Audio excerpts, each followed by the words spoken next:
All right, episode 17. We are back. I think this week we're going to be talking about behavioral economics. But I think we're just going to start at kind of an intro level with this. It's something Drew has been a little bit more into. I'm aware of behavioral economics. I've read some books on it, but Drew, I think you had some points you wanted to talk about. But why the interest in this for this week? Yeah, I've been reading a book called Nudge, and I've been going back to it intermittently. And I'm really interested in why we make decisions and the different things that influence our decisions. And it really relates to my profession in nutrition, especially. So I had a pretty big interest in this. And, you can learn everything about nutrition science, but actually helping people to make better decisions, whether it's in nutrition or any other field, even in technology, for example, helping people to make the decision that you want them to make is important. So I've been really getting down this rabbit hole lately and just trying to read everything I can on it. So I was particularly interested in talking about it on today's pod. Yeah, it's definitely something that's probably valuable to everybody to learn about, no matter what you do.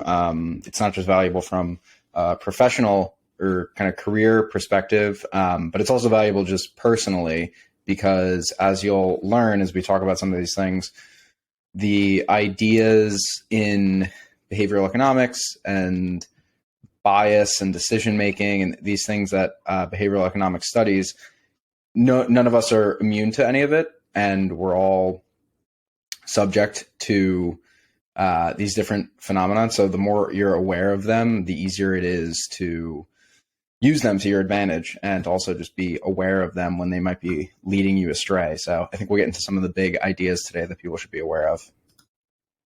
Yeah, and I think just a good spot to start is discussing what is behavioral economics. You covered some slightly specific aspects of it, but just zooming out, what is behavioral economics? Well, within that, a lot of us know economics. Many people have taken an economics class, and specifically microeconomics deals with price, supply, demand, and how we end up making decisions based upon price and different goods that have different prices or different qualities and things like that. And one of the main assumptions of economics is that people are rational beings. If they are presented with 10 different choices that have different prices, quality, and things like that, they will make the right decision every time. And, you and I both know that this just certainly is not the case. People make extremely irrational decisions all the time. And we get into mental models pretty frequently, and a lot of these mental models teach us that we are not rational beings, and there's a lot of pitfalls to our decision making. So behavioral economics is a field that takes into account these pitfalls and helps us to explain the different ways that humans oftentimes will get tripped up in these pitfalls. So that's just a general intro to behavioral economics. It's adding a little bit more humanism into economics. Yeah. I read that it's you can think of it as like applied economics, because so much of economics is much more theory, and this is more valuable just for like your everyday life. Is kind of how I interpret behavioral economics. And yeah, you're right. Like, I don't know enough about the efficient. I know enough to talk about it kind of at a high level, but you have like the efficient market hypothesis, which states that markets behave perfectly rationally, and that everybody acting in a market is acting with all of the information they need to make the best decisions, when in reality, that's just not true. That's why people are able to take advantage of market inefficiencies and exploit them and make, big money, say, I don't know. I don't know if NFTs are like a good example of this, because you have and NFTs, like so many of them were so high in value because of this like irrational belief in just like this status that you accrued by having one, and then like what the long-term value of that might be, like when in reality they didn't have too much value, and that led people to that led the price to just get to this exorbitantly high number for some of these NFTs. So I'm not sure if that's a perfect example, honestly, of behavioral economics versus just like traditional economics, but it's just what comes to mind. Yeah, I think from my standpoint, I think it would be a good example because emotion and kind of fear of missing out is driving a lot of that decision making more than just looking at market fundamentals, price, and upside of return and things like that. But I think a good principle to start out with that you kind of hit on is bounded rationality. And this is the fact that people have limited cognitive ability, information, and time. So limited cognitive ability, information, and time, and this affects their decision making. So I don't have all the time in the world to go through which, let's say, magnesium supplement I'm going to buy between 1,000 different ones on Amazon that have different prices, different dosages, different forms. I might not know everything about magnesium and the different forms. And the vendor might not be giving me all the information. I might not know if the 100 milligram supplement is actually 200 milligrams in the bottle or 50 milligrams in the bottle. So there's a lot of different things that I'm weighing here, and I can't just look at, okay, this is a comparable good to this other one and it's a lower price. I'm always going to go with that. There's a lot more things that come into play here, especially marketing, for example. I might get the magnesium supplement that is trendy and has good marketing at the end of the day. That's not necessarily completely contingent on price and quality. Sometimes good marketing could affect decision making. Yeah, totally. So let's make this more concrete, I think, and let's maybe talk about some of the actual kind of big ideas in behavioral economics, just to give people a better idea of how exactly this applies, and put kind of a name to a face with some of these things. Do you think you want to do that now? Yeah, sure. What do you want to start with? I don't know. Let's start with an easy one that I think people know about either implicitly or explicitly, which is, I don't know, let's start with loss aversion. Actually, no. Let's start with the sunk cost fallacy, because I think that's a good one to start with that we know pretty well. Yeah, sunk cost fallacy is something that's really interesting and we all sort of suffer from. And Richard Thaler has done a lot of work in this space, and I like the example that he gave. So he got free tickets to a NBA game or something like that, and there's a huge blizzard. And he noticed that because the tickets were free, he was more apt to not go because of the danger of the blizzard, compared to if he had bought tickets to this NBA game and already dropped $250 and couldn't make it 4 hours in the trip to the NBA game. He would have felt like, well, I'm already down $250. I need to make the most out of that, even if it means, skating on the highway there and potentially being in danger. That's an example of sunk costs. You feel like you already invested time, money, or attention into something. So you feel like I need to just keep investing in it in order to get the return out of it. Yeah, I think that sums it up well. Yeah, sunk cost fallacy is interesting because, yeah, it's that idea that, yeah, because you've already put time, effort, or money into something, that you have to get some sort of reward from it, or that you have to, there has to be some return on investment, which I don't think is a totally irrational way of thinking, because if you took it to the extreme on one end and just were so sensitive to it that you just said, okay, anytime I put an investment of time or money into something, and then I don't see a return on investment within, I don't know, like 24 hours, I'm just going to bail on this thing. It's sunk costs, whatever. So like you could take it to like an extreme end where like that's not a good idea. You should stick with things for a certain amount of time to see how they pan out. But it's more applicable when you say something like when you're kind of more aware of the negative externalities that are coming from sticking with a plan, an investment plan of sorts. Like, if you've sunk all this money into starting a business and you just keep taking on more and more debt to do it, and it's just the writing is on the wall clear that like this business idea is not going to work, the market's not responding to it, you've tried everything, that would be any time when like, okay, it's time to bail out now and cut my losses versus continuing to pile on more debt, more time onto this thing. Like it's on a spectrum, like most things. So definitely something to be aware of, but yeah, it's definitely something people slip into probably more often than they think. Yeah, the thing that comes to mind with sunk costs as well, concrete example is people that are betting. You see this with sports betting or at the like blackjack table. People feel like, oh, I already put in 100 and I just need to keep going. Like I need to put in money to try to recoup the losses, right? And this is a really powerful human behavior, right? I think we all can kind of relate to this.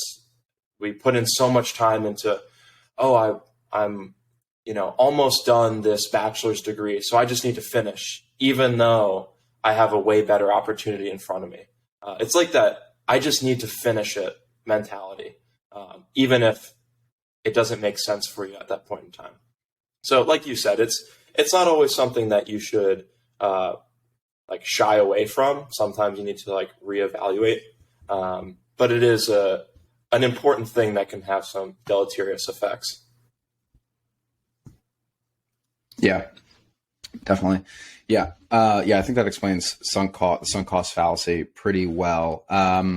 Let's talk about loss. I'm actually just going to jump right in, actually, because there's another one that would make a lot of sense here in relation to blackjack or at the casino specifically. So mental accounting is that people have certain buckets for money, right? It's, okay, this is my food money. This is my going out to eat money. And this is my fun money, right? And we feel like we need to ensure that these buckets are right where we want them to be. And it has actually pretty interesting effects when it comes to something like the casino. So if you win money at the casino, let's say you're up $500, a lot of times people deem that free money. And I was actually at the casino last night, and it was in preparing for this podcast this week, it was kind of funny to hear somebody that I met say this. He said, well, I've had this $500 in my pocket from the last time that I was up when I went to the casino 2 months ago. It's whatever, $400, $500. So I'm playing with that money because it's free money. It's like, it's just money, right? But we have these different mental buckets for our money. And for him, it's like almost like a stimulus check. Oh, I wasn't expecting $1,200. That's free money. I didn't account for that going from my income to a certain bucket for food, gas, whatever. So like we talked about with NFTs before, people just started buying Bitcoin, NFTs, and GameStop stock because it was just free money to them. They weren't holding on to it as tight because of that mental accounting. Yeah, that's a great point. I wonder. Yeah, because I would think about it too. Like, we've both been involved in crypto just a little bit, and are both been exposed to different asset classes in crypto. And like when I was kind of playing around with that before the roof just caved in on it, that's how I felt about the different crypto that I had. I would, use it to play like online games or use it as, part of different, DAOs, decentralized autonomous organizations. That's what it stands for. Not even really remembering that I had at one point used like real money that actually has, value in the world to buy that crypto. So you can quickly forget about it too. I think that's an interesting point about it, is like you can have the case where you win the money and you didn't have the money previously. So in that case, it is almost in a sense free money. Like I know it's really not, but it's money that's coming from an unexpected external source, versus with like crypto, it's like that was my money. And it turned into this thing where I just all of a sudden thought about, it converted into something that I thought about completely differently, which is another interesting aspect of mental accounting that I wonder if behavioral economics has caught up with that and talked about that at all. Because this is really, I guess, the first time, well, no, because I guess we've converted money into tradable assets before, but I don't know. It is interesting. Yeah, it's interesting because if you had just your typical income that you're expecting versus that extra money that's from an external source, like you said, you're going to be so much more frivolous with it. I think another good example is I do this personally with my Venmo balance. Like, I'll forget to cash my Venmo, and then I'll just think of it as, oh, it's not in my bank account, so I forget about it. Oh, I didn't realize I have $110 in my Venmo. Okay, like I'm gonna get, another appetizer when I go out to eat, or another drink, because I'll just Venmo the person that's going to be paying for dinner, and that's just free money. So yeah, I think it's definitely an interesting one that we're all kind of guilty of. Yeah. Okay, let's talk about now loss aversion, because I think this one's interesting and something I don't actually know. I don't know if I'm actually thinking about loss aversion in the correct context.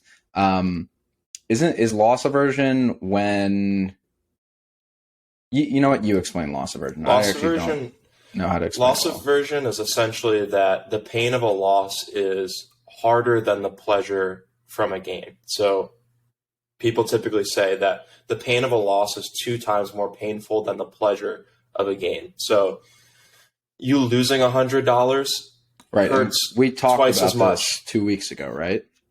Yeah, 2 episodes ago on the Resolutions podcast. With the Apple Watch. Yeah, exactly. And there's a bunch of ways that you can harness loss aversion. And the example that I gave before was, instead of me giving you iced coffee every time that you do a workout, if I'm like a employee health benefit program, me giving you a Starbucks coffee every time that you do a workout, I could actually say, you're going to start out with 10 free coffees per month. And every time you miss a workout, like you're expected to hit 3 a week. And every time you hit less than 3, you're going to lose one of those Starbucks coffees. And that will make you twice as motivated, according to this theory. So instead of framing it as, oh, you have these coffees to gain, saying you have these coffees to lose. So you better not miss that workout, because you're going to lose out on all this free coffee. Another one was the Apple Watch. There was a insurance program that was detecting the amount of activity and steps that people were performing. And there was a goal for how much activity they would do in a certain day. And they gave them a free Apple Watch. And when they were drastically under the amount of activity, they had to start paying back some of the price of this Apple Watch. Yeah.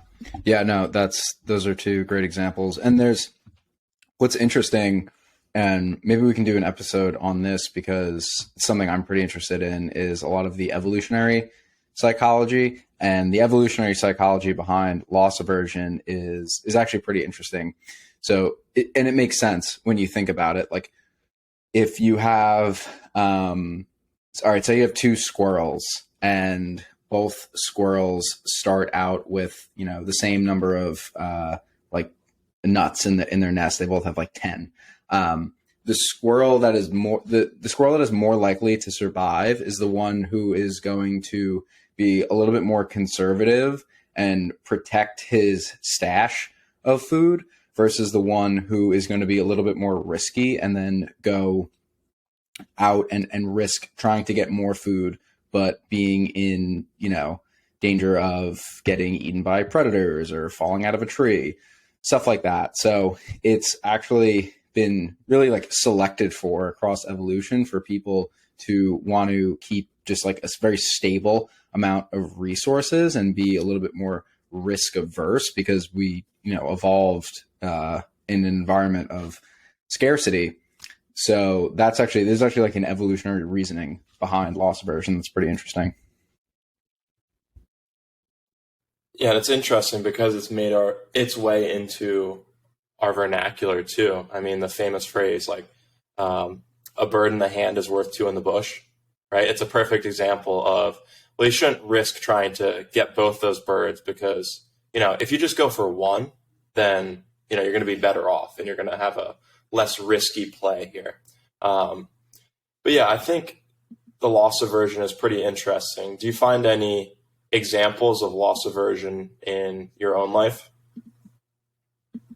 Yeah, I mean, recently I talked about this on the episode with Victor, but I'm a big Mets fan, and recently anybody who follows baseball knows that they had agreed to a contract with Carlos Correa, and agreeing to a contract doesn't mean the contract is signed. They just agreed in principle on the terms of the deal, but nobody had actually signed anything yet, so the deal wasn't official. And there was this whole hang up over his physical, and it dragged on for a couple weeks, and then he ended up signing with the Twins instead, who were willing to give him more guaranteed money. And that stung way more than if the Mets just pursued him in free agency along with other teams, and we were waiting for him to make his decision and hadn't agreed with anybody yet. So instead, it felt like he was already on the Mets, and I was excited and looking forward to seeing him play. Everybody spun up all the graphics of him like in the uniform playing, like everybody's talking about it. And that stung a lot more to not get him, even though he never actually was a player for the Mets. So that's an example that recently happened to me. Yeah, I'd say I run into this mostly with investing. Even if I know that there's good upside to certain individual stocks, I'll typically stick to ETFs. And it's crazy when it was 2020 or 2021 and everything was just going up crazy every single day. I clearly felt like, yeah, you get like a little bit of a dopamine hit. It feels good, but the last 6 months when I've been more in the red lately, that hurts way more than going up whatever percent of money each day. So it is interesting in like an investing context, and it definitely informs people's investing behavior. I mean, I think even they say that if people were born during or around depressions and recessions, they are more risk averse. So they might have even more than a 2 times increase in pain with a loss compared to people that were born, maybe during a boom kind of period. Yeah, I can't think of it. There was actually a name for this that I heard recently. It's not loss aversion; it's a different thing. But there is there is a psychological phenomenon of people. The more rejection people face, the less riskier they become, and the less likely they are to take risks, which isn't very rational. Because okay, say you are pitching your business idea to 10 investors and like it's a good idea, but the first 9 say no. You're much less likely to then, first of all, you're very unlikely to even pitch it to the 10th investor, let alone another 10 after that. But you can see that's not rational, because you could have somebody who does take the chance, give you the money, and it works out. But you're viewing it, you're forward casting into the future and saying, thinking that everybody's just going to say no because of these past experiences that you had. That's interesting, because typically we think of people maybe in sales or telemarketers that get so many no's as people that do really well with like continuing on and just continuing to sell and put themselves out there despite getting a lot of no's. So it's interesting that that actually decreases it. It almost, to me, would be like getting enough rejections over time, you just become immune to it. So that's kind of interesting. Yeah, I don't think so. Maybe there might be a certain type of person who's again, it's probably on a spectrum where you have certain people's psychology is more resilient to those rejections, and then you have other people who one rejection just does them in, and they would never be somebody you would want working in sales or telemarketing. But and I'm sure you have the odd few people who actually get more motivated by the no's. But yeah, I'll try to find where I found that. I think I might have just been a tweet, honestly, but it was an interesting finding. Yeah, there's actually a tie-in here that's sort of interesting. And I don't know if we've talked about explanatory style before, but I read some work by Martin Seligman, which is one of the, I guess, founders of positive psychology. And he really shifted his research from trying to find out why we're so depressed to understanding why people are happy and optimistic. And what he found was a lot of it was explanatory style. How do you explain the things that happen in your life? And this really ties into like cognitive behavioral therapy, which, as far as I'm concerned, or as far as I know, is the most popular form of therapy at this point. And it helps you to change the narrative in your mind. And people that are rated on a scale between the scale is between 0 and 21. And there's 3 different criteria. There's how personal or impersonal you describe events, how permanent or impermanent, and then how pervasive. Like, is it going to last forever or is this temporary? And he did a lot of studies for, I think it was a Fortune 500 company back in the 80s or something like that. A lot of salespeople, probably thousands. And what he found from the study was the people that did best in sales, they thought of events that happen like no's, getting rejections, as impersonal. It's not about me. Impermanent or temporary. Oh, this is just like a fluke incident. Like, I'm good. I'm a great salesman. And then the pervasive aspect. Pervasiveness, like, oh, this is going to last forever, versus them, this is just, or pervasive is more, this is just about this one small situation compared to I'm a bad salesperson and a bad person, right?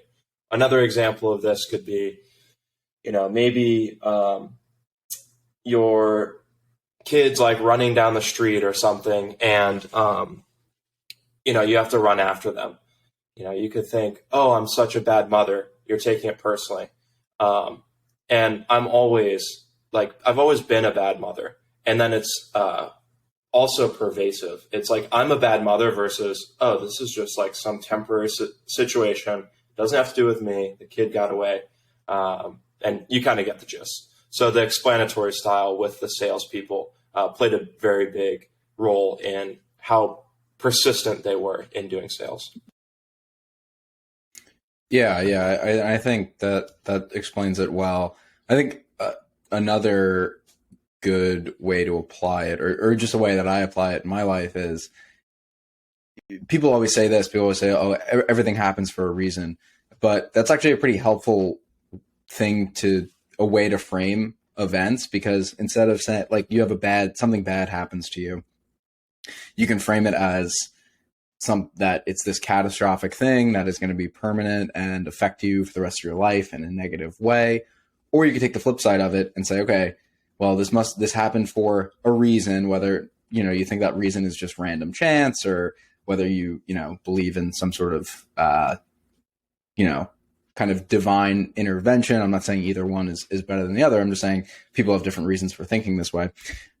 But the point is, you can take that approach and that framing to thinking, and I find it very beneficial because, like, I don't know, this morning even, for example, I wanted to just start my day really early and go for a walk and get coffee. And I was pretty torn between whether I just go to La Colombe, which is right down the street from me, or I wanted to try this other coffee place that I've walked past a bunch of times but never went inside.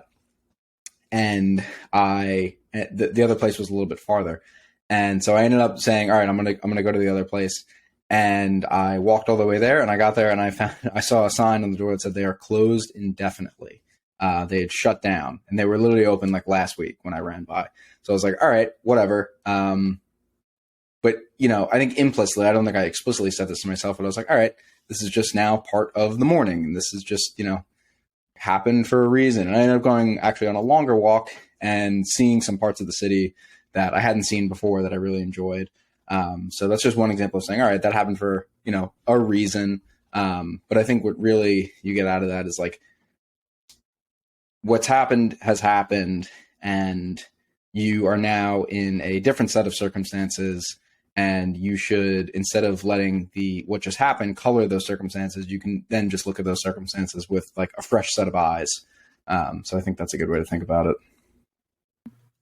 Yeah, exactly. Like you could just sit there and think, oh, I'm an idiot, right? Which is personal. You're taking it personally.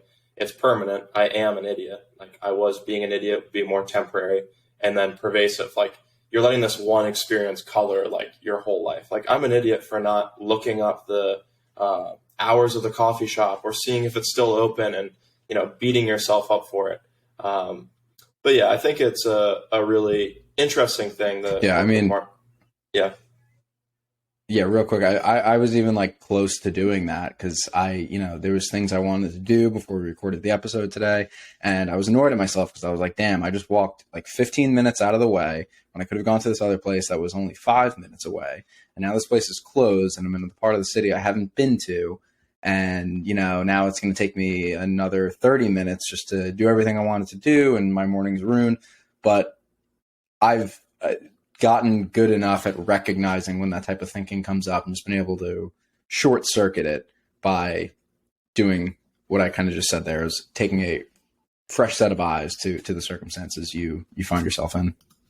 Yeah. And if they had another location that was another mile further and you decided to walk to that because you were frustrated, that would be a good example of sunk costs. But yeah, the Martin Seligman stuff is definitely pretty interesting. And what they found out was that people that had like a pessimistic outlook and were depressed were actually more correct when predicting outcomes. So I would say like a lot of people that are more, I don't know, just like, I would say content or maybe just like down, and they're not like happy go lucky, like always smiling and bubbly and talking about how great everything is. Like they get frustrated with those people because they're always so optimistic. And actually those are the people that are more out of touch with reality, which is kind of interesting. So people that are more depressed actually predict outcomes much better. So that doesn't mean that, you want to select somebody that's going to be, that's depressed or has a bad explanatory style to guide your company per se, because those people can still improve on the explanatory style and use a positive one and a negative one. But it is still sort of interesting. Yeah, for sure. All right. So that covers, I don't even know what we just covered. I feel like we went off on a tangent there. Yeah, got off on a tangent, but I think it would be good to get into nudge a little bit now. So what nudge is essentially what Richard Thaler calls a libertarian paternalism.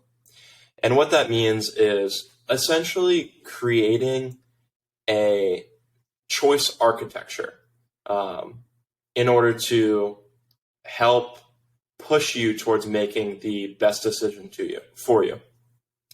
And choice architecture could be thought of with an example of like a menu. So whenever you're creating a menu at a restaurant, you are a choice architect. And a choice architect can create different parameters in order to influence your decision making. For example, if it's, James's healthy salad restaurant, he could put brackets around the healthy salads at the top of the menu so that it catches your eyes first. Or if he's driven to maximize profits, maybe he puts the most expensive things in bold or with brackets at the top of the menu, so it's the first thing that you see. This would also be a good example of anchoring. Typically, the first thing that you see on a menu that you like, you're going to end up ordering because you've become anchored to it. So you can create menus in many different ways as a choice architect in order to influence decision making. And it could be driven for economic incentives, for the best customer experience, just the best tasting dishes, or it could be the healthiest. And that's really up to you to decide as a choice architect. But we can get into some more specific examples of how you can nudge as well after this. But are there any kind of examples that come to mind for you, James, when you think of nudges in your own life?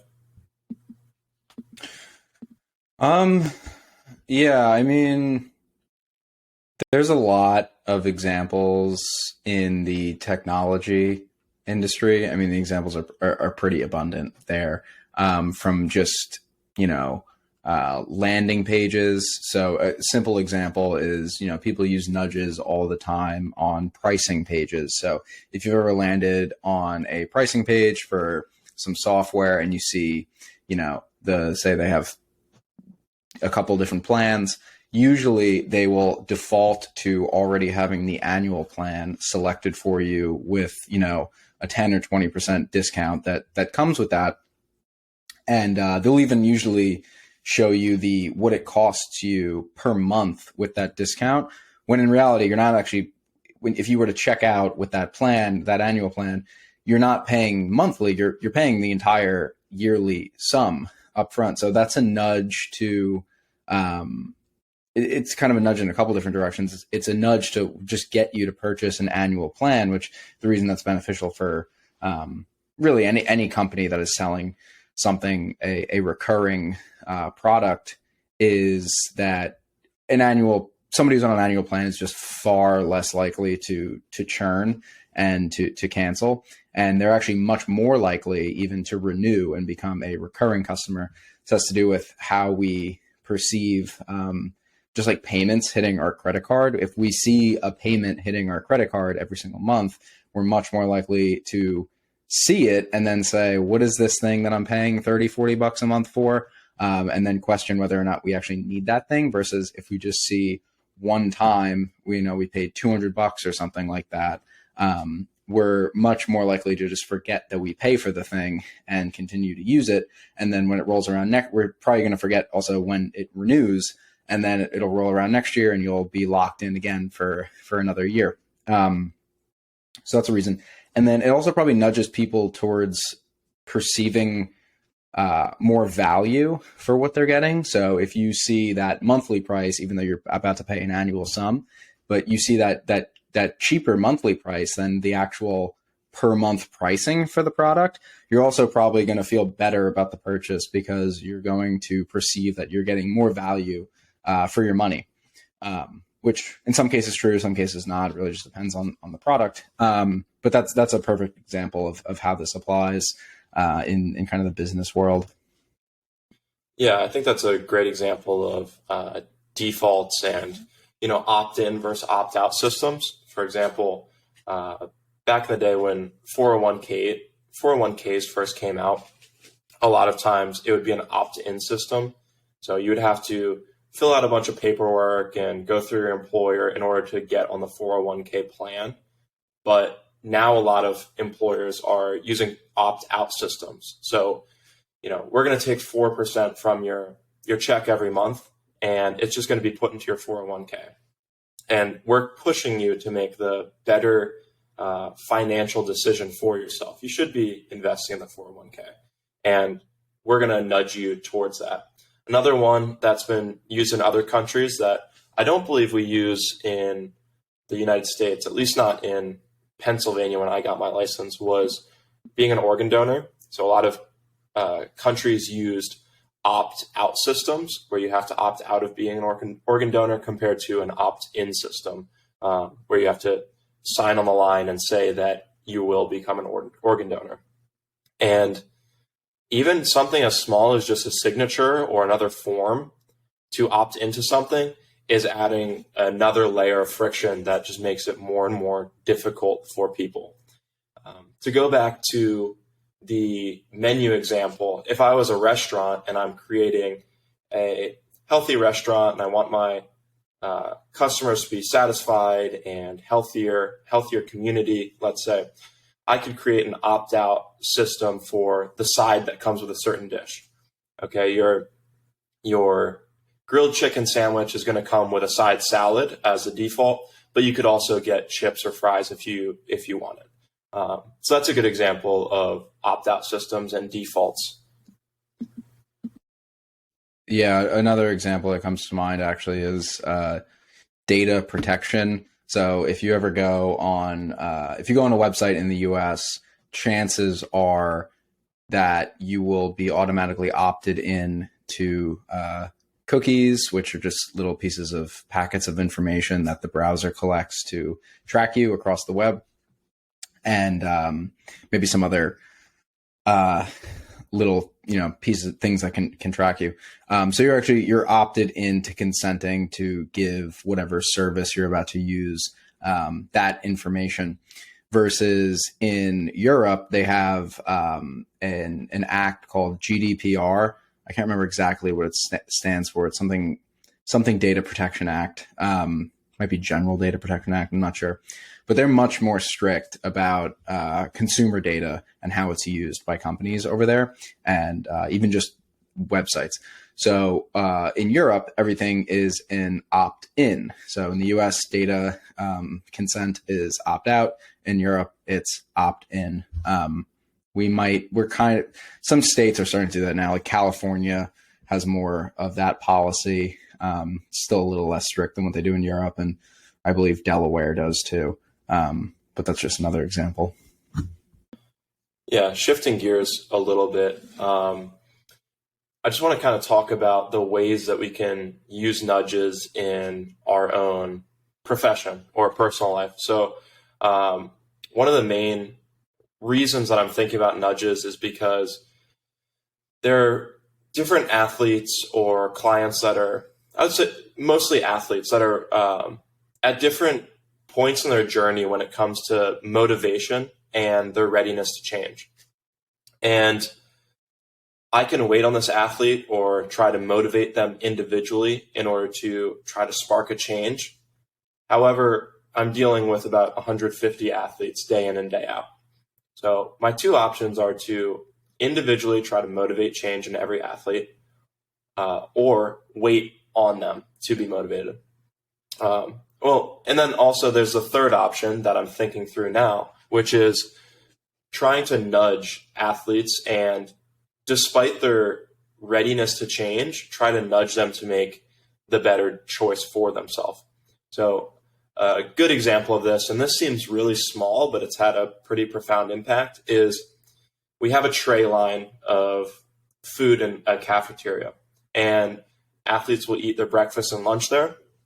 And rather than putting the vegetables on the end, just putting it at the beginning of the tray line has increased the amount of vegetable consumption by a huge amount. I don't have exact percentages on this, although I would love to, but we know that we've been going through more trays of vegetables since putting it first on the tray line.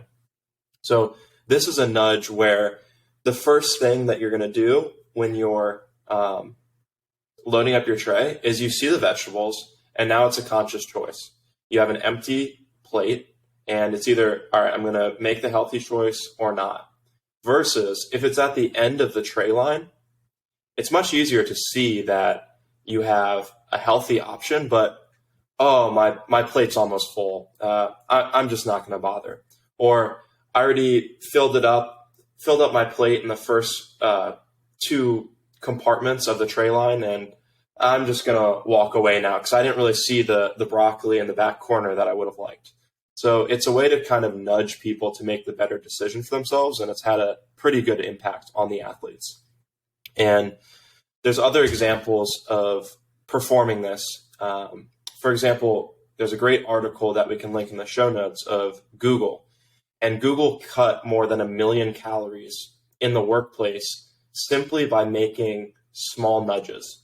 And a lot of the nudges, they just seem so tiny and, oh, that's kind of easy and too simple, but they have profound impacts. So the only things that Google did was they made more appealing, like logos above the food for healthy options. They just were more colorful, or they had like better labeling. They made all of the healthy beverage options eye level, and then with clear glass in a cooler, versus at the bottom, it was frosted glass. Like they still had their Cokes, they had their whatever, Dr. Pepper, but it was frosted glass, so you couldn't see it as much. And then they had a bunch of fresh fruit that was in nice looking baskets, descriptive labeling, but then they still had their cookies and their Twix bars and things like that, but they put those in containers. So now it just has a lid on it, and it might be like frosted kind of glass, so it's like more opaque. And literally just by doing that in one of their offices, they cut 1 million calories. And I believe the consumption of water went up about 30%, and the consumption of beverages went down about the same. So huge impacts just there. And, you know, none of these people that made these better decisions necessarily said, my New Year's resolution is to make a better step forward with my health and my nutrition this year. Or they didn't meet with a dietitian and set different goals around nutrition.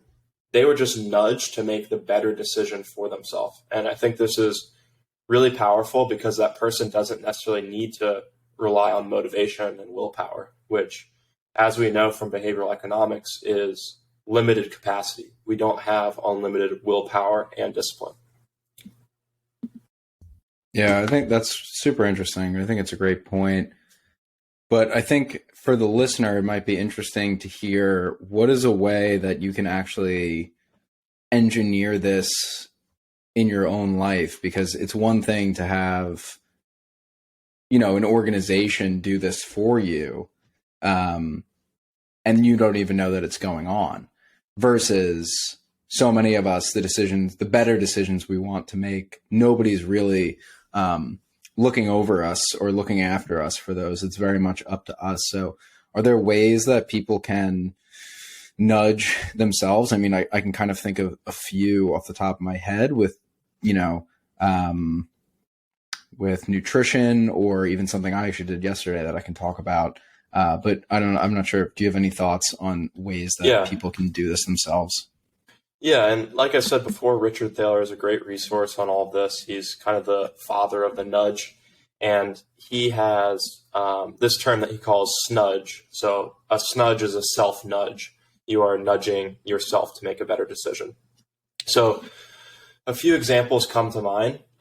If you have fresh fruit or even vegetables that you could eat, displaying them out in your kitchen, and even potentially in multiple different spots in your kitchen. So giving yourself more opportunities to see it instead of in like a concealed sort of container.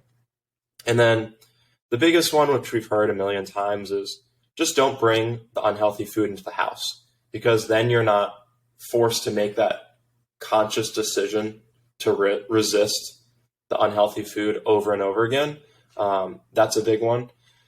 And then also another way to nudge yourself is, if you're going to be eating a snack like popcorn or chips, that's completely fine. That can fit into a healthy diet, but don't bring a whole bag with you when you're sitting down to watch TV or a movie or something like that. Pour it into a smaller bowl. So that's a nudge, because the bowl is going to limit the amount of food that you can put in it and the amount that you can potentially consume.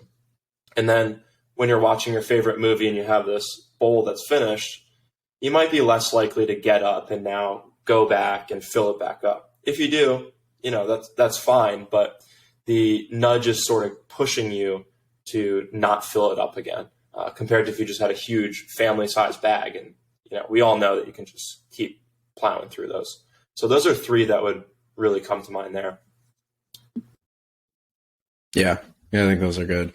Yeah, I personally, what have I done recently with nudges? I wear an Apple Watch, and I took the text message. I took actually all notifications off except for anything that comes in from my calendar or my work email or Slack, which is also work related.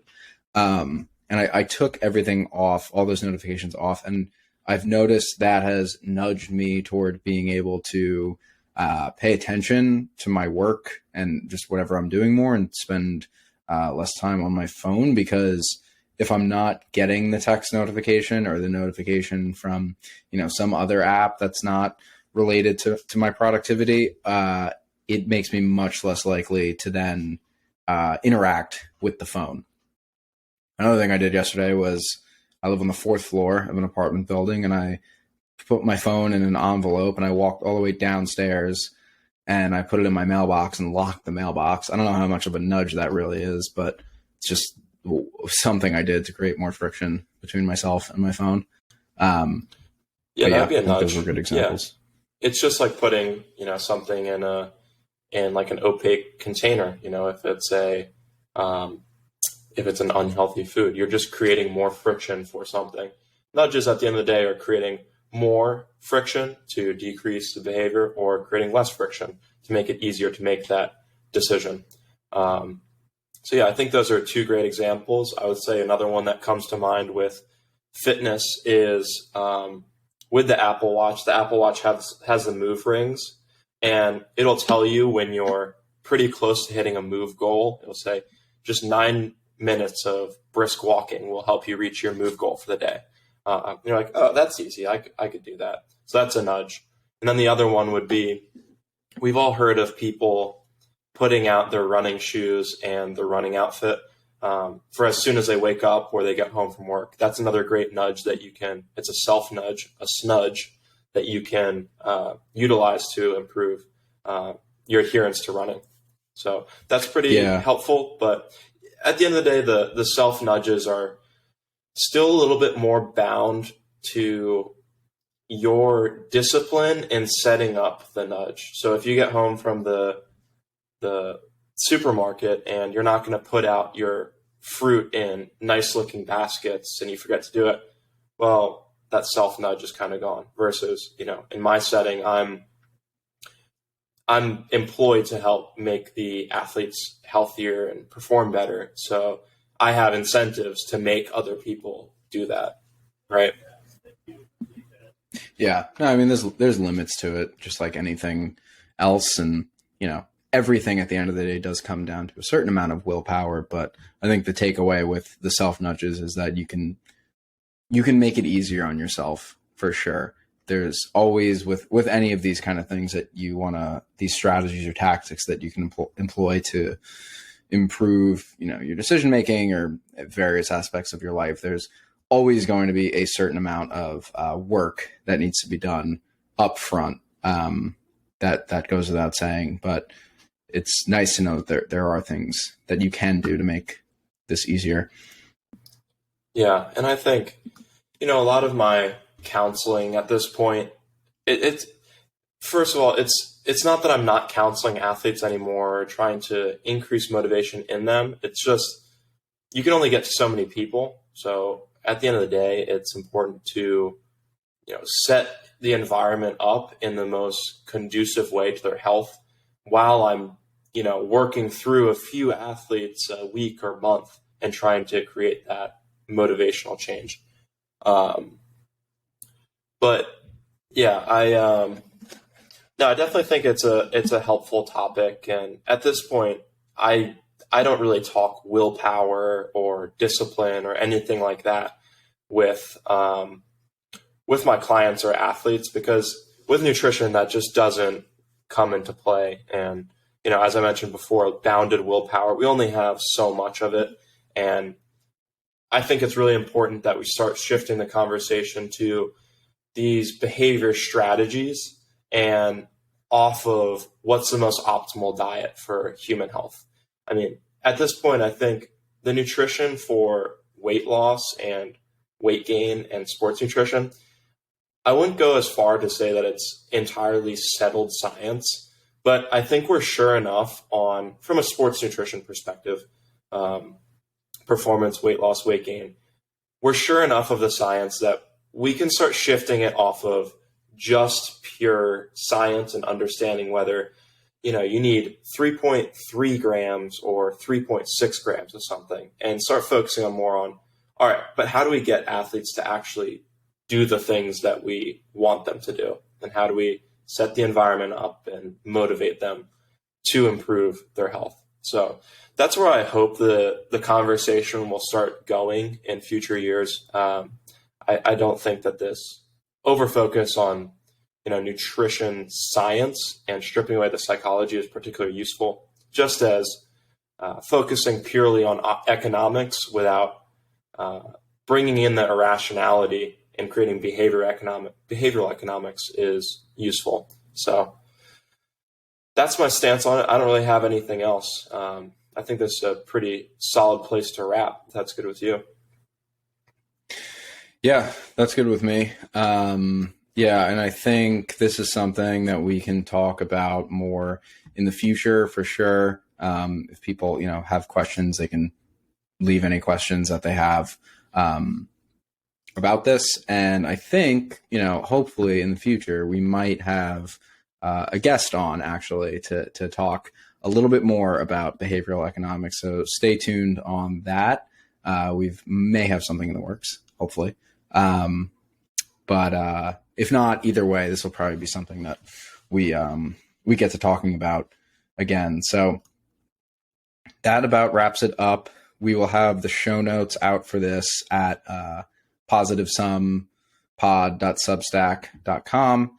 And then you can also join our Discord. We also talk about all of that in the intro anyway. And all the links for that will be in the description. Yeah, that's pretty much all I have. Drew, do you have anything else to wrap this up, or are we good? That's it. Thank you, guys. Cool.